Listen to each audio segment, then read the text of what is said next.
Gotta stay on time. We're 4 minutes back.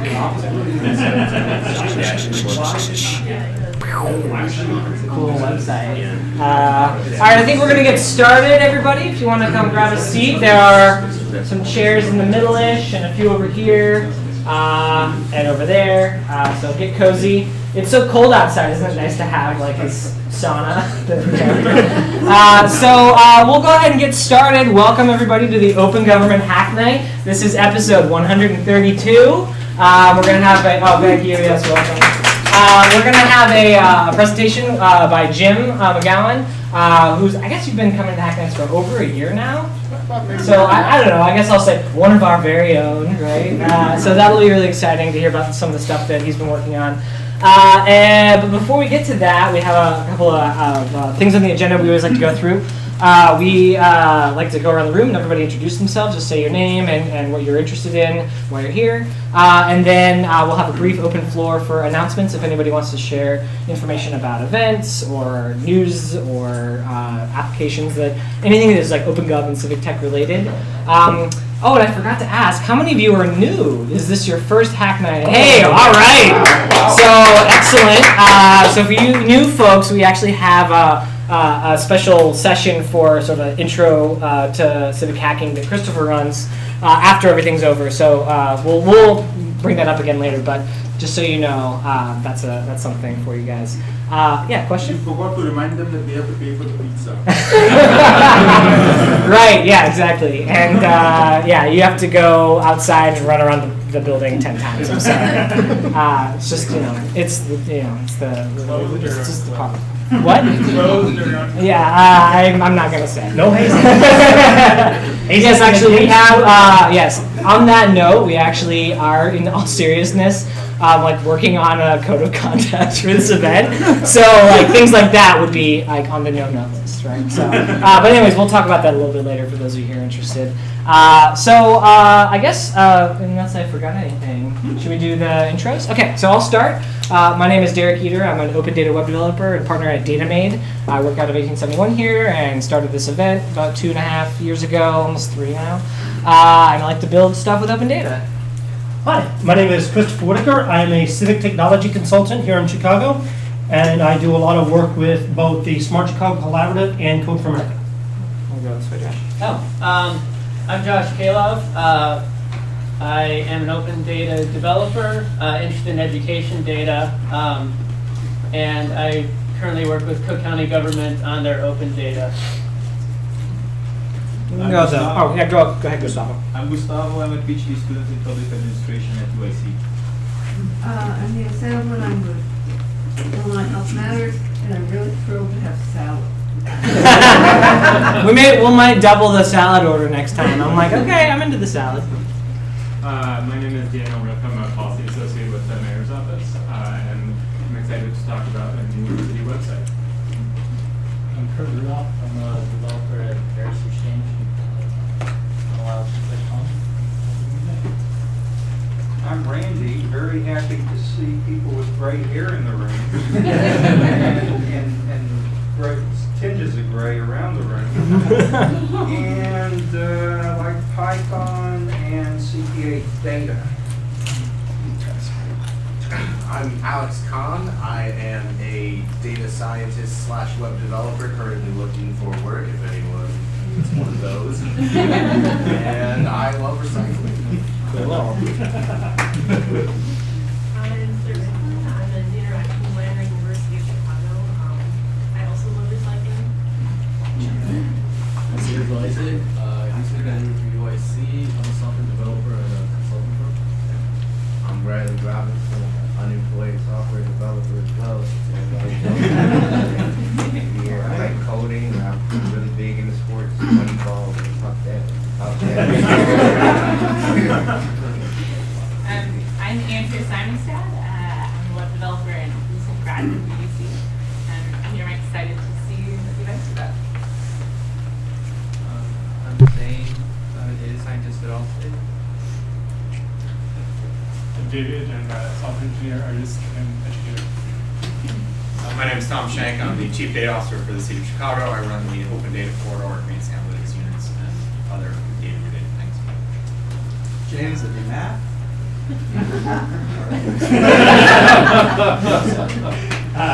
Nathan, I'm the Director of Products at Lytrust with financial data company down here in the loop. Full stack developer, also I'm Richard Benke. I recently moved back from Asia. Most recently, I was working at a startup in Hollywood. I'm Marissa Prossi. I'm a recent grad of Northwestern, and I work as a research analyst fellow at CMAP.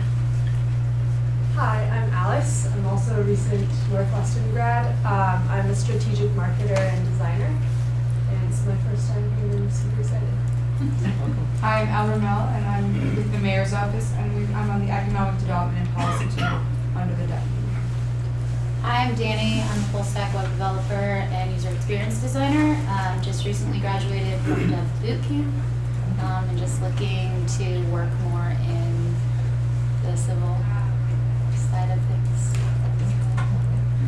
I'm Dennis Rorty. I'm a freelance web developer, also in the market for consulting or full-time work. Hi, I'm Brenda Chan. I'm an analytics consultant at Acuant Digital Media. It's my first time. Hi, I'm Nathan Delalo, and I'm a marketing analyst for Discover Financial Services. My second meeting, and just wanting to learn more about everything that everyone does. My name is Renee. I like to translate and code along the way. I'm also a topic facilitator here. I'm Carl Fogel, a partner at Open Tech Strategies. We help organizations launch and run open source techniques. My name is Jim McGowan. I'm with the American Red Cross, and I am always in awe of the stuff that gets created by the people in this room. Steve Edgar, Latin School and Institute of Cultural Affairs, and I love building new community. Ben Gluski, Java architect with STA. I love data and civics, and I'm having a grudgingly amicable relationship with JavaScript lately. That's the default relationship status.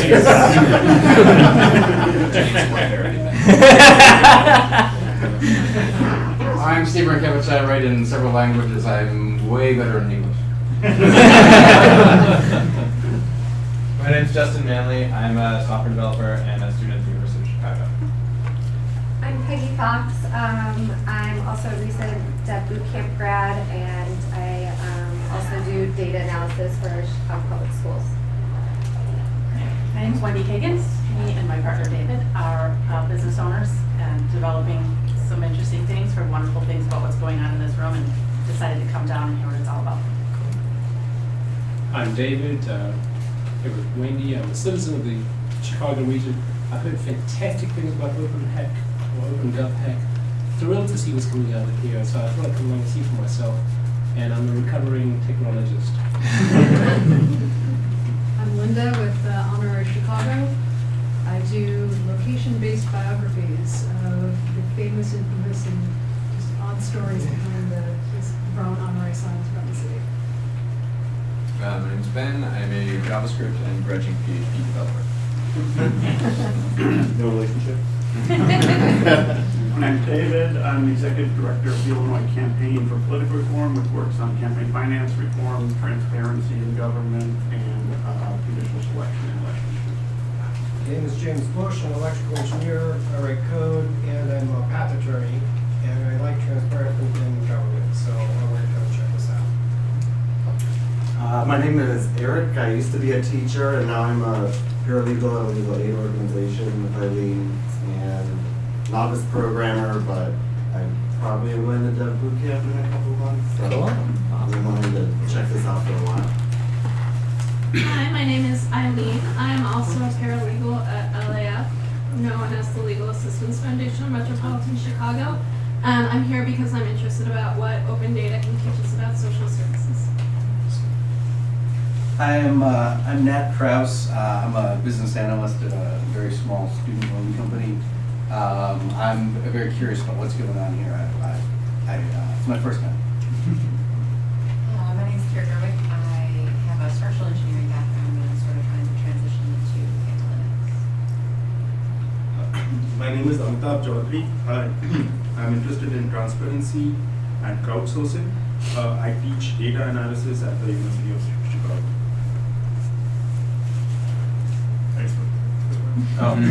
Alex Kelly. I'm just curious about applications of open data. Been coming here for a while, and they're all very interesting. Yeah, hi everyone. My name is Joel Balzano. I work for a company called CA Technologies, and I spend the majority of my time with Exelon in the energy utility space. Hey everybody, my name is Rosa Frier, and I am project manager of M-Relief. It's a website app and a text messaging app that helps Chicagoans check and see if they qualify for social service benefits. Awesome. Some folks by the door, they want to say hello. I'm Mark Cherland. I'm a PhD student in mathematics at UIC, and want to check that one. Awesome. I know that face. Hi guys. My name's Alex Sobel. I used to work at Chicago Public Schools, so I came around here for a while and worked with all these cool folks. And I've been gone for a while. I've been in Chile, which is the south. And yeah, now I'm back. You chose a terrible time to come back. Weather. Yeah. Awesome. Welcome back, man. Yeah. Is that everybody? Oh yeah. My name is Matt. I work at UIC's Institute for Policy and Civic Engagement, committed to dialogue and deliberation. Cool. Awesome. Great group. I feel like this is like a record number of like people who are like developers like saying like I want to get hired because I always hear the opposite where it's like we need developers. So there's a matching problem going on here. But awesome that you guys came here. There's stuff for you to do. This will be great. So we'll move on to the announcement section. So again, this is an open floor. If anybody wants to announce anything that they'd like to share with this group, that again could be events, job openings, apps that would be of interest to this group, anything of that nature. Feel free, anybody who's interested. Oh yeah, Randy in the back. Okay. Chris, did you already tell them about Roll With Me? Oh yeah, you guys should totally put that up there. Is it rollwithme rollwithme app. App.com? Yes. Is Mohammed here by any chance? Nope. Okay. So last week, Mohammed launched his Roll With Me app. It gives you accessible transit directions in Chicago. The good one is if you go from here to Blue 1647. So the issue with Google Normal Transit is that if I Google how to get home using this, it's going to give me the fastest way possible, not taking into account that there are some rail stops and bus lines, rail stops that are not wheelchair accessible. So if you get off at, say, Quincy, you're stuck at Quincy because there's no elevator at Quincy. So Mohammed built an app that it runs through all the transit directions and then filters out everything that's not wheelchair accessible so that you'll get specific instructions on how to get to somewhere and then where to wheel to, and it'll throw out all the places where you can't get to in a wheelchair. We're going to do civic user testing on it. Right now we're just letting it go to see how it's working. It was featured in Red Eye last week. This was built under the Civic Works project, which is funded by Smart Chicago and hosted as well. And we're excited to be part of it. And we really like Mohammed's app. Cool. For these alerts, is that data feed coming straight from CTA? Straight from CTA. Do they have a data feed, or do you scrape it, or how's that data I get believe collected? Mohammed's scraping it. Okay. Mm-hmm. All right. Sorry. Yes. So, is there a way to sort of set up alerts? Because I love this app. I think it's so awesome, and I think it also not just applies to folks in wheelchairs, but also like moms who are trying to figure strollers out. Strollers, yeah, for sure. And so I didn't know if there was like a marketing plan for new moms who are trying to break the code with the stroller and maybe this. I know it's something we're thinking about. I think initially we're going to target the disabled community, the veterans community, and then we'll sort of expand from there. Can I make a point real quick? Yeah. This is actually a big call. The strollers do not have any priority in the seating. Technically, if there's a disabled person or anybody else, they're like the lowest on the list. That's right. Right. Yeah. And it's been a big problem over this summer, so just let you know. Yeah, it's good to know. Yeah. I'm also jazzed, and I should mention Visual CTA Chicago, which is hopefully going to take in all of those things eventually that Rose mentioned and that Paul has mentioned and other things. And Paul was nice enough to mention one thing to me at one point that made me go back and look at some other things. But there are two other things out there. One is the TransitBot app is pretty neat. If people haven't looked at TransitBot app, look at TransitBot app. Is that like an Android or iPhone app, or is that a website? It is an Android and an iPhone app. Okay. That Gene worked on, and it's. Oh, keep going. But also, I'm super jazzed about the CTA releasing a lot of video data.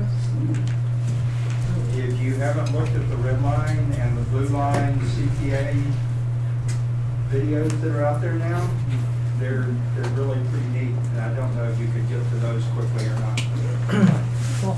But they're out on YouTube. So if I remember from conversations I had with Mohammed, the way that he's filtering it out is just based on what he knows from his experience of wheeling around the city, right? Like stuff that he knows is not wheelchair accessible. So the CTA provides data on which stops are handicap accessible and which aren't. He has been correcting that data a little bit. Before they didn't have Montrose listed as accessible as it is now. But the CTA does provide information. And even now when you go into Google, you can't search by accessible, but when you go to the desktop version, it'll sort of highlight if it's wheelchair accessible or not. Okay, cool. It'd be neat if they could get the Google Transit Feed specification to actually like incorporate accessibility. Right. into Because that. right now it's Right. Because right now it's something that the CTA does separately. Right. Yeah, it'd be really neat if CTA and Google just did this. Yeah. And for the last 3 years, they haven't been wanting to do it. Yeah. And I'm just jazzed that they're releasing some videos so that some of us can connect to it and maybe get a virtual trip out of it. Yeah. I just want to pile on and add to the thing that Rose said about moms with strollers. Also, anybody that has mobility issues, people walking with canes or walkers that have a hard time getting up the stairs. So I think the outreach for this could be really phenomenal. Absolutely. Cool. Any other announcements? Oh, Carl, you had your hand up earlier. Yeah. So in past meetings, I've been one of those people in here saying, "Oh, we're looking for developers." I'm like, no one raised their hand. One person come up, but they didn't have the right skill set. And then tonight, there were like 8 people who were like, "Hi, I'm a full-stack web developer with expertise in geodata, and I'm looking for work." We've already filled the position. However, maybe we could smooth this curve a little. So I made a little sign-up sheet. If you are one of those people, come get it for me. I'll send it around. I'll just send it around. Somebody make sure it gets back to me, please.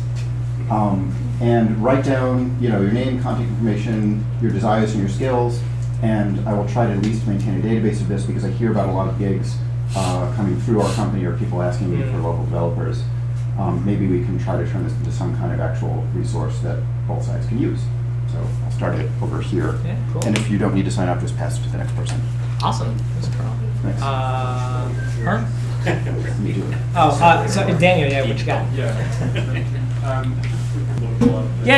Chideas, right? Yeah. Hi again, my name is Daniel. I spoke a couple months ago, I think it was, about social service delivery. We've been working with Rose since then. Wanted to let everyone know about a new website the city has called Chideas, which is essentially a website where anyone can submit ideas about how to improve the city of Chicago. This is something that's part of the mayor's larger outreach strategy, doing town halls, he had a similar site around budget ideas in the past. This is a place that we wanted to make sure was where we could get really focused input on how to improve city programs and initiatives. And so the way that we've done that is we have a few categories up. Right now you'll see 311 is one of the categories we have up.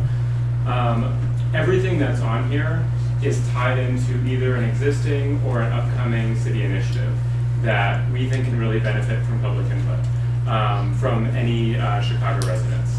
And so we thought about maybe having a totally open suggestion box style, but in talking to other cities, we learned that it's really more productive if these are really tied into specific areas where we can really implement some of the ideas that come in through here. Wanted to point out the 311, and so we're working to upgrade the whole 311 system, and so this is a great time to hear feedback from especially people like all of you about the best ways that we can do that. A couple exciting things about the site. I think that there's a perception that anyone that posts on here, oh, it'll go into a large bucket and the city will say we did our outreach and sort of check that off. The ideas really do make it up the chain. They really do get to the highest policymakers who are bought into this site. So it's really a way to have your ideas seen. We're actively looking for ideas to implement. We want to be able to adopt a lot of the ideas that come in through here. So I think it's a really great opportunity. As an example, the set that you see up here is the second round that we've done. In the first round, one of our categories was libraries, how to improve libraries. We got an idea that the library system should have a YouTube channel, which it does not. And so we thought that was something that, yeah, we should definitely implement that. We're taking it one step further by partnering with U-Media, which is the teen media program in Harold, Washington, who's actually going to be producing content for that YouTube channel. And so that's something that came totally from the site. And so we're going to keep rotating the topics every month or so. But keep an eye on it, especially love your input on 301, but check the other topics out as well. And tell your friends about it. Cool. Thanks. Thanks. Other announcements? Yeah. So this isn't on the web developer side, but the City of Chicago Department of Planning, which is sort of civic side too, right, Janet? Just posted an Area 1 planner opportunity. So if you know any friends that have a master's in urban planning, would like to get involved in city government, talk to me after, because sometimes those jobs are really hard to find with our job site, so I'm happy to point you towards that. Okay? Thanks, guys. Awesome. Yeah. Go to missingmaps.org. Yeah. So one of the issues we had after the typhoon that hit the Philippines is we had really poor base maps and really poor information to go with to start kind of a response and recovery effort. And so Missing Maps is a project. It's the American Red Cross, British Red Cross, Doctors Without Borders, and Humanitarian OpenStreetMap team. Yeah, you can scroll down. Yeah. And the idea is that they're making it possible for everybody to contribute to the base maps through the OpenStreetMap application. So I'd encourage you to go take a look. You can sign up to take a parcel of a particular community. There are projects around the world, and you can contribute to base map in a lot of vulnerable communities around the world. Cool. Awesome. How is this different from OpenStreetMap, or what does it add? It basically makes it much more accessible for somebody to actually add to the map. So the mapping tools are really basic, really pretty simple. So high school students could contribute in this way. Yeah. So and it looks like they're calling out places that are that need there's the a great help, right? people can different organizations, different countries can post projects where they feel they have a need. Yeah. And then there's also a hope that once you get those base maps to a little bit more detail, that they can actually go out in the community and start providing even more detail, even more layers of information. Right. Like this is a church, this is a this is a community center, et cetera. So, but again, this idea of trying to kind of build up the texture of the maps that we use when we started the disaster response. Yeah, that's awesome. So, cool. Thanks for sharing. Other announcements? Yeah. Alan. Yeah, so I have two announcements. The first is that on Thursday I'm giving a little talk at Dev Boot Camp on civic hacking.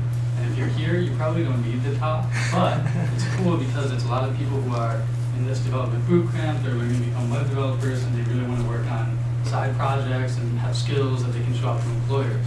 So if you want kind of impressionable people, who have web development skills to work on some great idea you have, and you're not a developer, you should come, because I think one of the themes I've been hearing is, matches between people with ideas and people with skills. So that's on Thursday. Just let me know if you want to come to that. I'll find the exact details. more of a personal thing, but also next year I'm going to be a Code for America fellow. And that's, yeah, and that's super thanks to this group of people here who basically like have kickstarted OpenGov and Civic Tech here in Chicago. So I can't really be useful to you right now with that, but I guess maybe if you want to be a fellow in 2016 or I don't know, something like that, or just if you want to know that you've got a friend in the Civic Tech world in the Bay Area next year, that's me. So hey, thanks guys for kickstarting all the Civic Tech stuff in Chicago. Awesome, man. Congrats. Other announcements? Yeah. You want to make the announcement about the space? Oh, we'll talk about it at the leadership meeting, but we'll. I'll do a plug for it. Okay, so so we have for the past about 7 months now been having open leadership meetings about this group. So anybody who's interested in the organization structure of this event, and we have for those of you who are new, we have sort of a group of topic facilitators that lead out different breakout groups. Talk about that, and talk about other things like getting potentially getting a bigger room, which is one of the topics, and then also other things like I mentioned earlier, like code of conduct and things like that are the current things we're talking about. We do have an offer from 1871 to get into a bigger room here. It'll mean changing nights to Mondays, so we're still trying to figure out if that's the right thing, but we'll talk about it in more detail if anybody is interested in knowing more about it. It sounds like there's a price tag associated, so we'll have to figure out how to pay for it, but we have some options.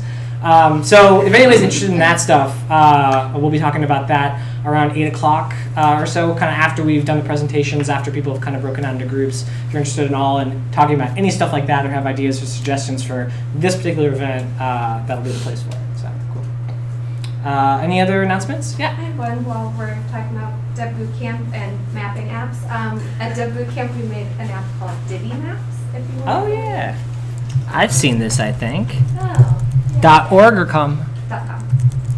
So if you're trying to get somewhere using Divi, we made a routing application. So you can put in your start location and your destination. It doesn't look like super polished or anything yet, but it gets the job done. Oh, can I do things like places? Or Yeah, do you I, can do okay. merchandise marked to Navy Piers. Oh, okay. So it goes with safest bike routes. It uses Google Maps API, and they do have a bike lane. Cool, look at that. And it tells you where to pick up your bike and where to drop it off and where to walk. Cool. It takes into account bike availability and dock availability. Nice. Yeah, and if you put in a really long route, it'll give you a station along your route, so that you can surf, check your bike in, and Nice. then surf right back out again. Very So cool. it might not be applicable now that it's kind of cold out, but I can announce it again in the spring. You're pretty likely to have a bike available, right? Yeah. Cool, awesome. Thanks for sharing. Any other announcements? Quite a few tonight. Okay, great. Well, awesome. Thanks to everybody for sharing. That's all great stuff. I think it's time to move on to our feature presentation. So, Jim, it's all yours. Here's Jim McGowan, everybody. Wait till I'm done, all right? So, I realize we're the only room in 1871 that isn't serving beer tonight. So, will that come with a new space? I don't know. We'll have to look into that. So, first of all, I will admit I am not a developer. However, I became infatuated by this group. First, I came in probably about a year and a half ago. This is the only group I've ever seen that is unbelievably interesting listening to 60 people introduce themselves. Really, I mean, you actually really want to listen to that. It's actually kind of cool. But when I first came, I never thought that I would have anything that I could contribute or offer or speak here. So it's really kind of humbling and an honor to come and kind of show you some of the stuff that we're doing at the Red Cross. And I say that because it's really inspired by what I've learned and what many of us have learned from this group. Nobody here yet has written any lines of code for us.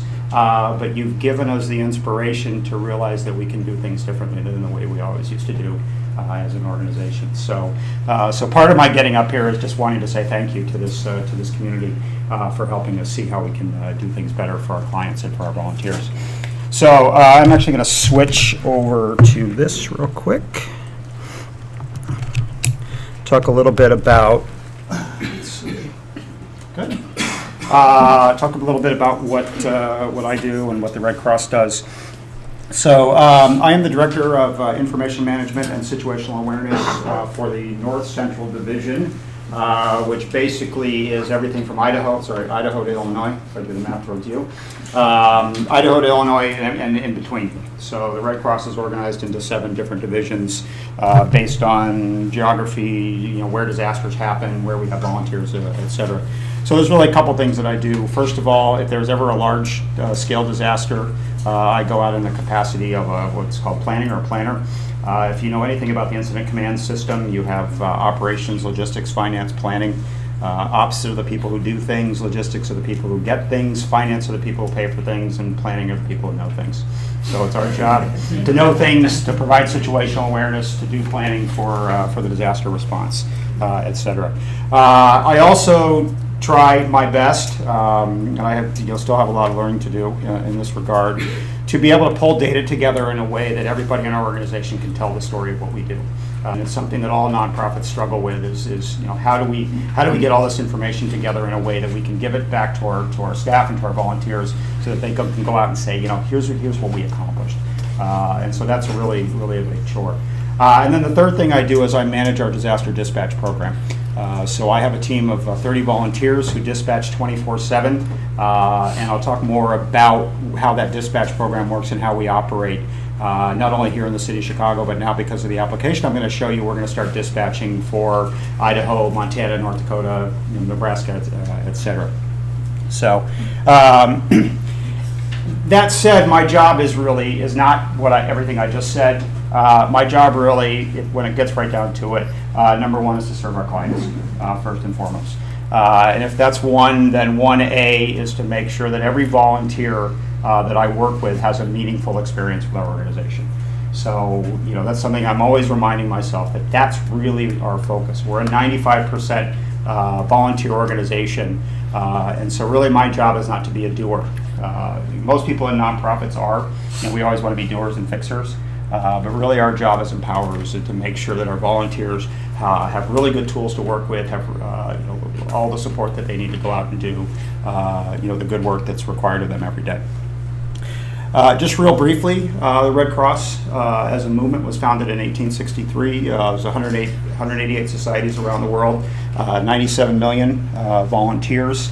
Henry Dunant was the founder. It was basically an organization that tried to make sure that human rights weren't violated to prisoners of war. There's no religious affiliation with the organization, basically because Henry Dunant was Swiss and he needed a logo. He just took the Swiss flag and inverted the colors. So that's where the Red Cross logo comes from. So, and every society, basically operates by the same principles, these same 7 principles. Every society, we all know them. And what's interesting is that they always creep into our day-to-day work all the time. And I'll give you an example. We're on alert right now in case anything happens in Ferguson. So that means we have to be neutral and impartial in everything that we do and the operation and how we work with the general public. So these are not just things that just show up on the wall, in our chapter offices. These are things that we're, are constantly kind of in our head and how we operate. Locally, the American Red Cross here was founded in June 1915, so we're coming up on our 100-year anniversary. 6 months or 6 weeks after we were founded, the Eastland disaster occurred. So this is really our first disaster response. And so if any of you aren't familiar with what happened to the Eastland, there was a power company that was having a picnic, about 2,000 people they were going to put on this boat. As people were getting on the boat tipped over, capsized, and a little over 850 people died on the boat. And this happened right in the Chicago River. Yeah, like right outside this. Right outside, yeah. So this is really our first disaster response. So, but a lot has changed obviously since then in terms of how we respond. So one of the things we find, and I was actually here meeting earlier with some folks from 1871, is that I think everybody kind of has an impression of what the Red Cross does, but nobody really has a sense of everything that we do. So we collect blood. About 35,000 donations here in Chicago. But we still need 6 times more than that just to make sure that the blood supply is kept at a good working level in the city here. We reunite families. A couple ways we do that. We do international tracing. So somebody may have lost a family member because of armed conflict or strife, and they can come to the Red Cross, and we will work around the world to try to make those matches.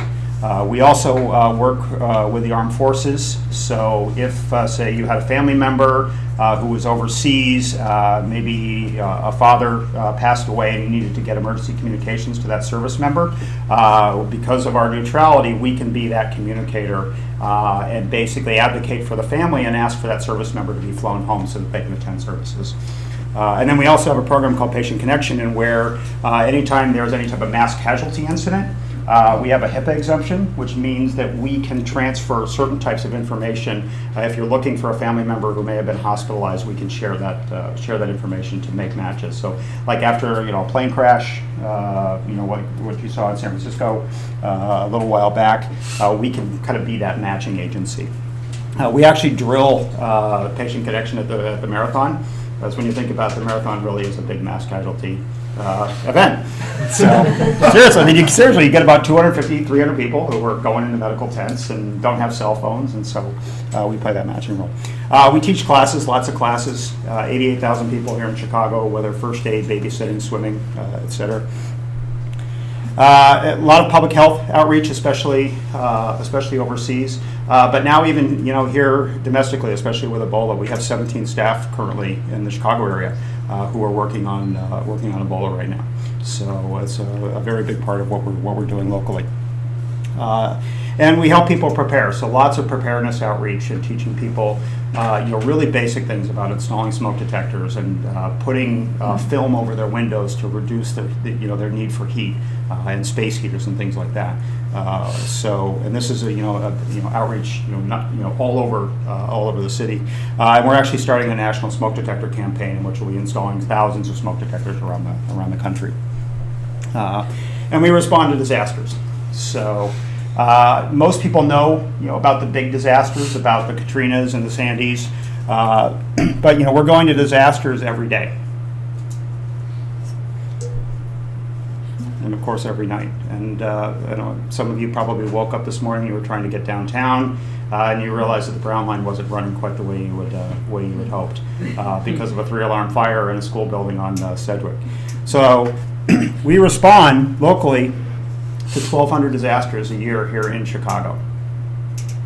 So usually I say that number 1,200 and people say, across the country. No, just here in Chicago. So about 3 or 4 a day. And all of the people who go to these responses, respond to these incidents, are volunteers. So if you have there's a significant house fire, for example, we'll send, we're tracking via scanners and social media. This is what my dispatch team does. To determine where there are incidents, where we need to send responders. We're working with OEMC, and we'll send the volunteers out, and their goal is to make sure that the people who are displaced have food, shelter, clothing, everything that they need for that first 72 hours after a disaster. So it is not always the easiest work, especially in this weather right now. But we'll have people going out tonight to a fire somewhere in the city. We spend a lot of time in some of the harder hit neighborhoods like Inglewood and Roseland and Austin, and I'll show you a little bit more about that when we get into the application. I like to say that we are amazingly effective despite how dysfunctional we can be sometimes, and that's principally a lot of times because we really struggle to manage information. I had probably the first time I ever spoke to this community. Christopher invited me to talk at a Code for America event, and I held up one of these. So this is how our volunteers would record casework information on scene, is that they would fill out one of these for every family. And if you look at this, some of you may even know what that is underneath. If you don't know, that's okay. Be happy that, all right? So we were using these until January. So, and then we could, this isn't enough, so we had to get more information, so we had more forms that people fill out. right? Releases and financial information. So, and all of this just so we can provide basic financial assistance to people who need help. So, fortunately, we're moving a little bit beyond this. One of the other things we struggle with is that we're a local organization for the most part in how we think and how we operate, but we also have a headquarters that tries to kind of manage us. And so, from our perspective, our relationship with our headquarters feels a little bit like this. So to us, our thinking is, well, we've got, we have trouble, how we manage information. We've got this, kind of big behemoth of a headquarters that's trying to kind of dictate how we operate. And the way we would develop software applications was this. The only way I knew we could do this is that you have a need and you develop a list of about 136 things that you need this application to do, and you put together a proposal or an RFP and you send it out. You get a bunch of expensive bids back and you pick the least expensive of the most expensive, and that company builds some software that you hope will work. And we spend millions of dollars doing this, and we do it over and over, and we think that's the way to do things. So about the time that I came here, I was also starting my work at the Red Cross, and I came across this quote. So it says, I have an almost complete disregard of precedent and a faith in the possibility of something better. It irritates me to be told how things have always been done. I go for anything new that might improve the past. Anybody know who said this?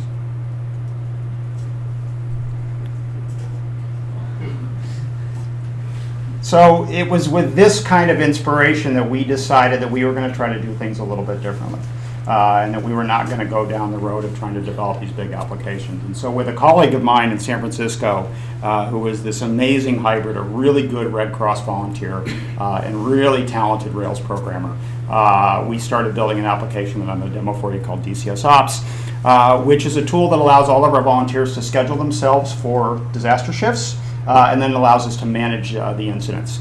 So I'm going to go ahead and we'll do a little demo here and show you how this tool works.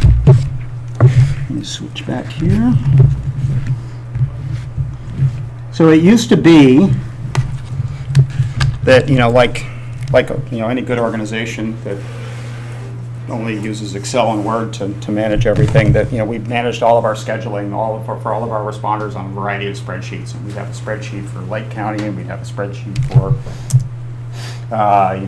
for Will County, and our volunteers we'd try to keep track of that. And then our dispatchers would get a call, or we'd see a page and try to figure out how to get responders to the incident. And, a lot of phone calls. So what we do now instead, well, first of all, let me. So there's an application called Volunteer Connection that we created. This is where all of our volunteer data lives. So you want to sign up for the Red Cross, you sign up through this portal, and all of your information is here. One of the things that I find kind of funny, let's see if I can pull it up here. I'm not going to find it there. Let me do a search real quick. So just tell you a little bit about this application. Whoops. So if I just pull up any volunteer here, this is an application that has 52 quick links down the side there. Gives you kind of a sense of what this application works like sometimes. So a couple of nice things about DCSOps. This is the home screen that you come to, is it actually pulls data out of Volunteer Connection and uses the built-in reporting. So our volunteers don't have to put any data in any other system. It's pulling out everything that they need from there. And it also is single sign-on, so it uses the username and password that you use to log into Volunteer Connection is the same that you use for this application. So if I'm a volunteer, I want to schedule myself for a shift. It only recognizes positions that I have, so I can't sign up for mental health shifts. I'm not a mental health worker, but I can sign up for things that I'm allowed to sign up for. So there's a really kind of simple calendar, and I'm going to go here to the 19th, and I'm going to put myself on the schedule. I'll click that box. It'll turn yellow here in a sec. It'll turn yellow here in a sec, and now I'm signed up for the shift. So really simple for our volunteers to use. They just click boxes, and they're available now to respond.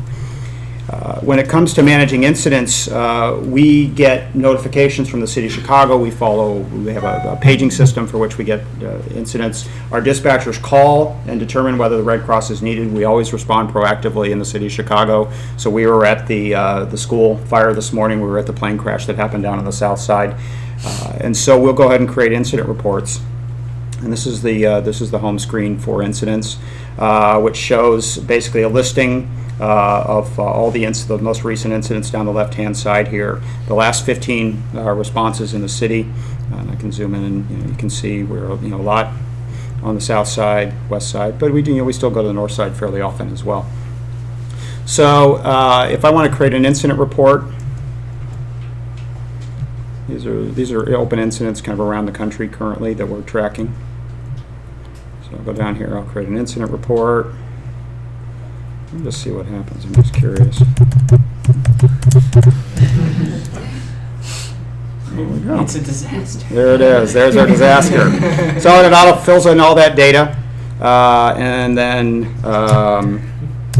Derek, what'd you do, Derek? No, just kidding. Derek knocked over. We'll just create It was my cow, not yeah, the- it was your cow. There you go. So this is the incident report. It allows us to keep all kinds of data about the incident. We keep a timeline of everything that happens, so we know how long it takes for our responders to get on scene. We have a goal of getting volunteers on scene from within 90 minutes. We're not first responders, so we're not trying to get there fast, but we want to get there to make sure that clients aren't leaving and that we're able to provide them services in a timely manner. Really, the best part of this application is this dispatch console.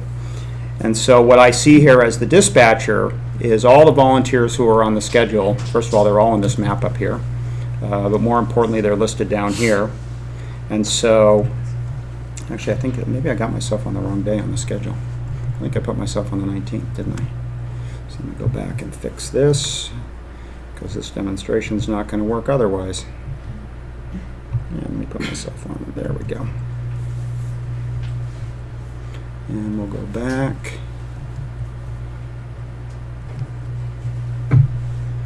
So there's our incident.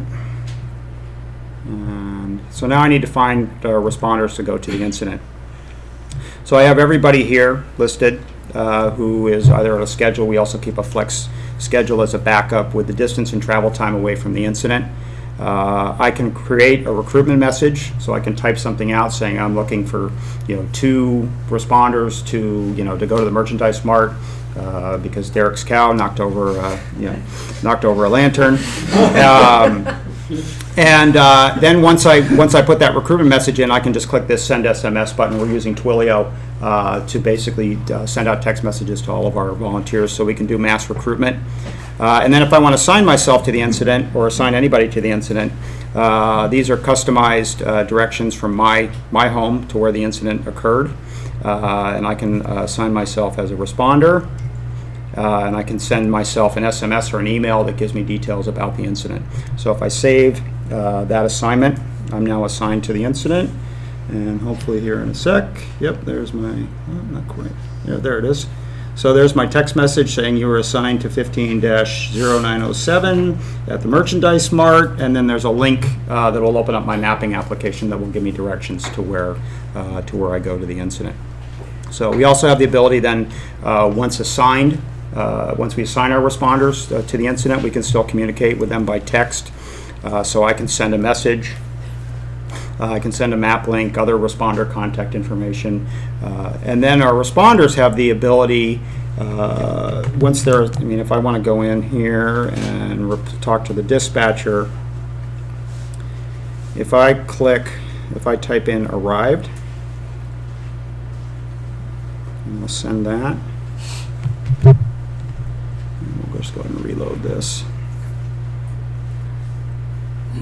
Basically, it says here that I'm now on scene and arrived, and it actually puts an entry in the timeline. So our responders have the ability to communicate back and forth with our dispatchers real quickly to say that they got on scene. So we also keep we keep all of our incident history. So if I want to go and search for an old incident, Maybe I'm thinking there's an incident on Harrison that I'm trying to get some information about. I can go back and search, and I can enter just the address here. And so yeah, so this is the incident I was looking for. I didn't remember exactly when it was, but I can go back and open that up. And I'll go in and look at this incident. We have the ability to add attachments, and now Twilio has multimedia messaging as part of their service. So our responders can actually take photographs of incident scenes and send them straight into the incident report. So if we have a photograph of a fire that we've responded to, we can go ahead and add those. Again, this is actually an ice factory of all places. So seriously, that we responded to. So, and then we have a really nice change log that keeps track of everything that happens to an incident report. So if we forget a piece of information, we overtype something, we can go back and look at that as well. And then we also have the ability now finally to run reports, which is something that a lot of Red Cross applications seem to lack. We're really good at capturing data, but we're really lousy once we've got it in a system to find a way to get it back out. So if I wanted to go back to this more incident screen, say we get a request from DuPage County, and they want to know, how many incidents what's the Red Cross done? Dubuque, Iowa, how about DuPage, Illinois? Maybe from the first of the year, what's the Red Cross done in terms of responses? I can click on this, show statistics, and it'll run me a nice little report that shows all of our incident responses. We were there 18 times since the first of the year, 105 clients, response times, miles driven, et cetera. All these things are added up. These are things that are recorded by our dispatchers as they track these incidents. So. What's been really great about this application is that it gives all of our volunteers line of sight into what we do.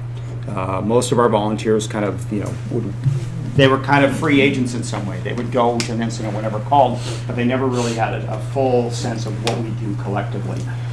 So one of the things, kind of keeping in that is I would like to take this data and make the data that we can make available. Of course, we're not going to make client information, things like that, but make that shareable so that people actually know, the Red Cross does go to 1,200 incidents a year, and here's where they go, and here's where they go in my community.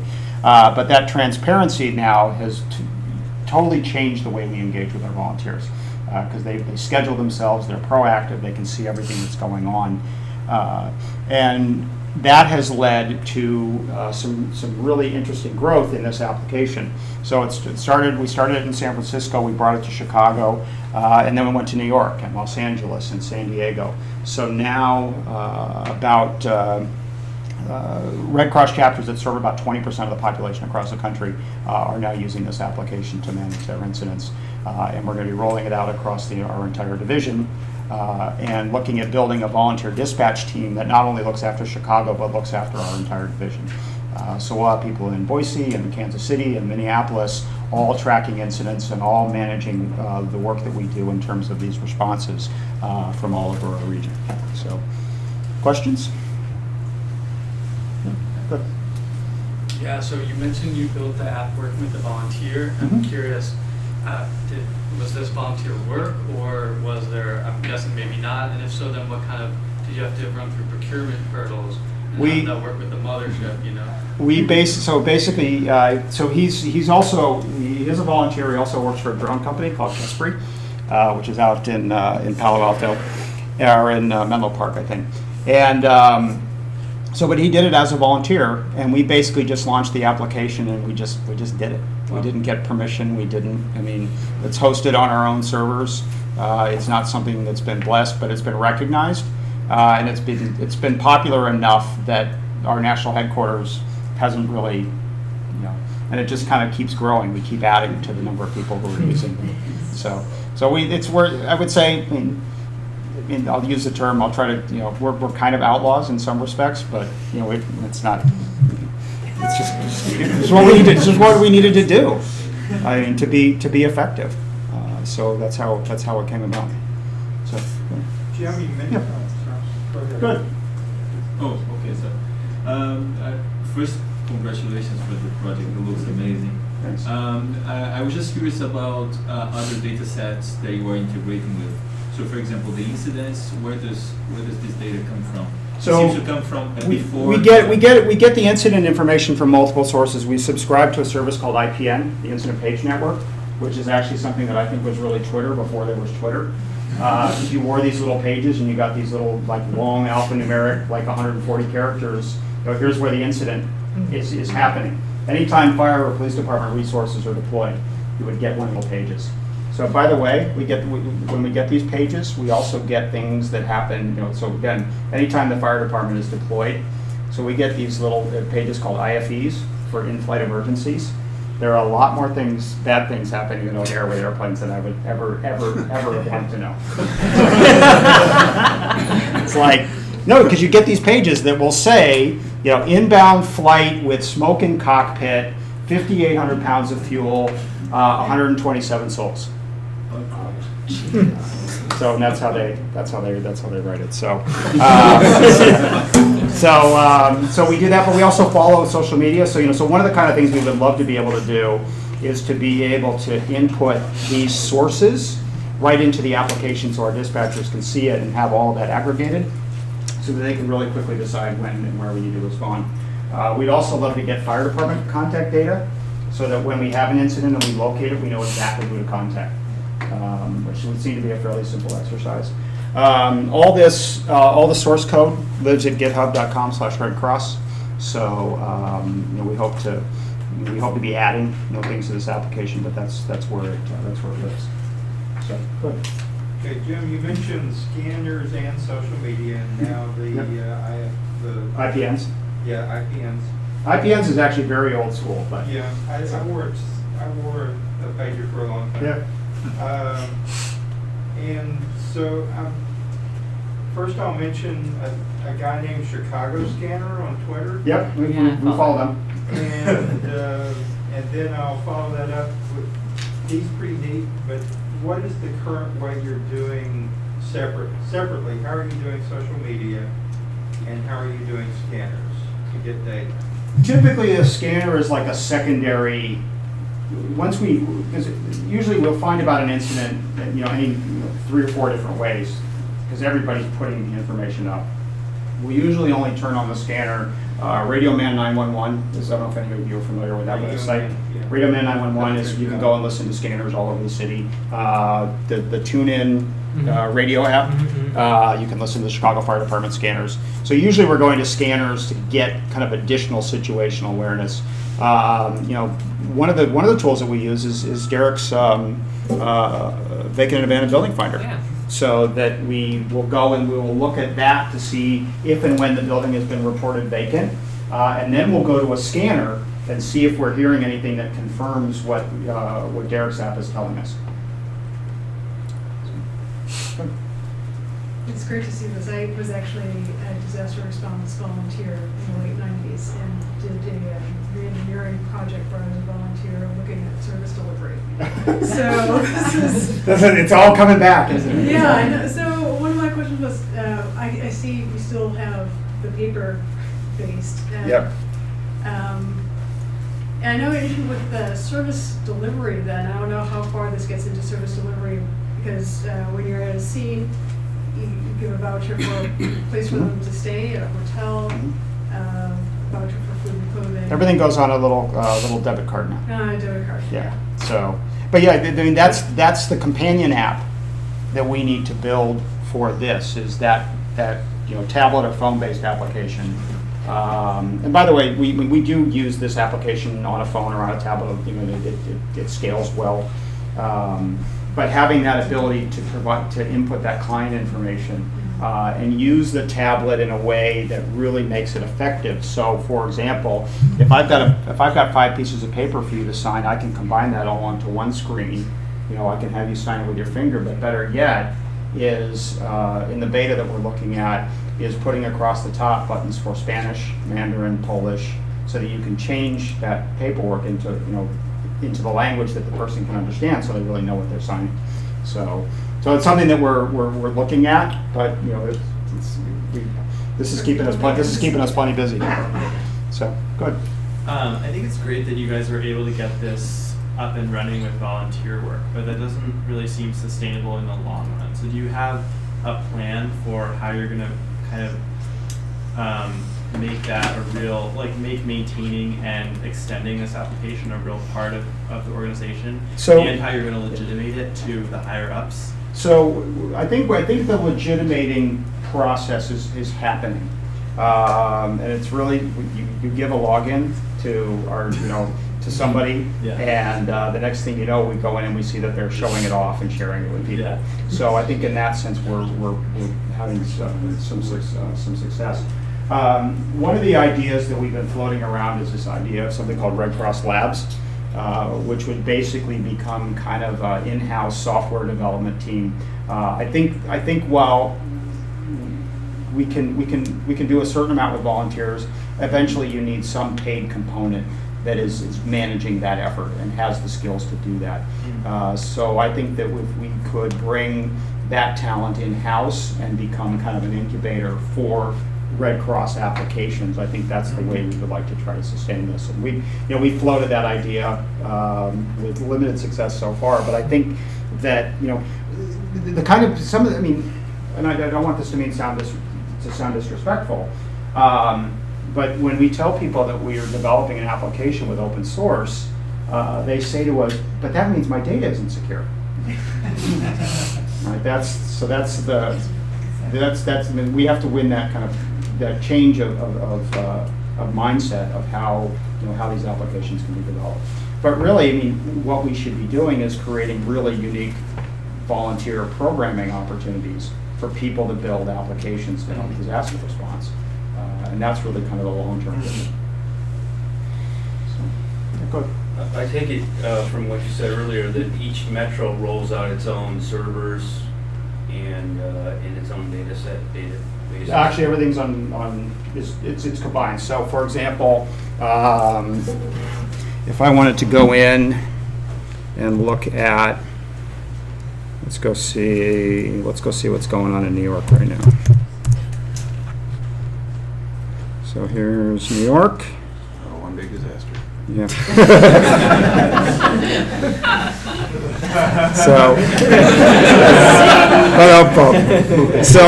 New York actually does something interesting. They do what are called vacates, which is whenever the building department, everybody says, this unit isn't habitable, they basically go and provide the same services that they would after a disaster. So, but when you look at the number, they probably responded twice as many incidents as we did in Chicago. And then, we're kind of second place, and then other areas kind of fall. But so it's all technically one application with different views depending on where you're located regionally.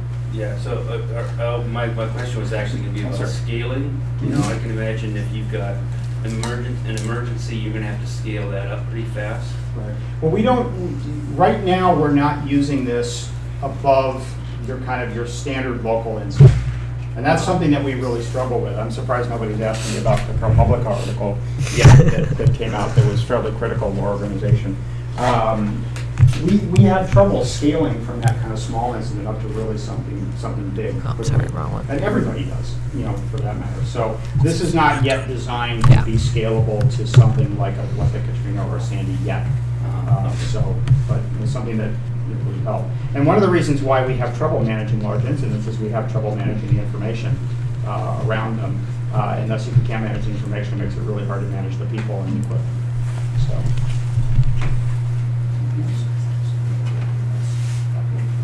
So just again,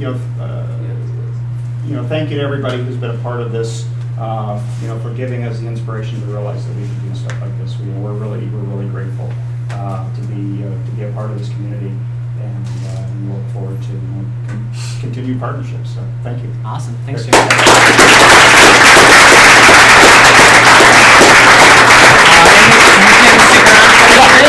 if anybody has any follow-up questions for Jim about this or anything related to what he just talked about, Jim will be sticking around.